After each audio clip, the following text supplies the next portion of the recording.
Firuzə müəlliməni görürəm. Bizim 33 nömrəli məktəbin kollektividir. Oranın müəllim heyətidir. Sağ olsunlar.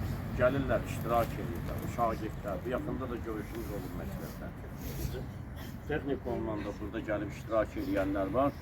Şimdi xahiş edərdim bir-bir yaxınlaşsınlar. Hələ bir 5-3 dəqiqə ürək sözlərinin için şəhidlərimiz haqqında.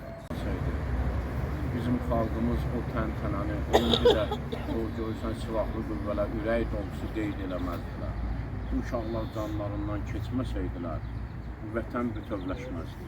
Allah rəhmət eləsin. Qəbirlərini olur. Buyurun mənim. Mənim üçün danışmaq çox çətindir. Salih bizim məktəbimizin şagirdi olub. Əhməd qardaş düz dedi, onlar əkiz idilər. Bazı qardaş bir gəlib, bir gedirdilər məktəbə. Salih o qədər sakin, o qədər təmkinli, o qədər ağıllı şagird idi ki, nə deyirdi, hətta danlayanda belə ancaq gülürdü. Bu uşaq ancaq gülürdü. Yəni bir kobud hərəkəti yox idi, bir kobud cavabı yox idi.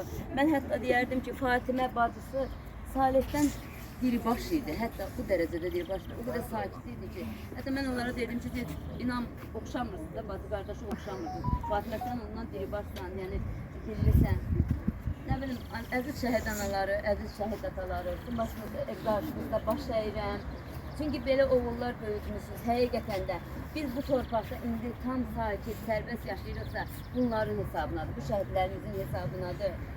Nə bilim, deməyə söz tapa bilmirəm.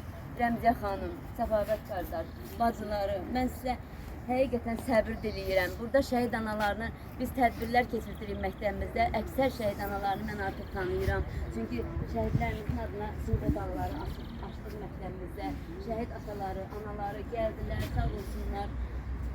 Nə bilim, sizə başqa təsəlli verə bilmirəm. Sizə onu təsəlli verirəm ki, Allah sizə səbir versin. Allah bütün şəhidlərimizə qəni-qəni rəhmət eləsin. Teşekkür.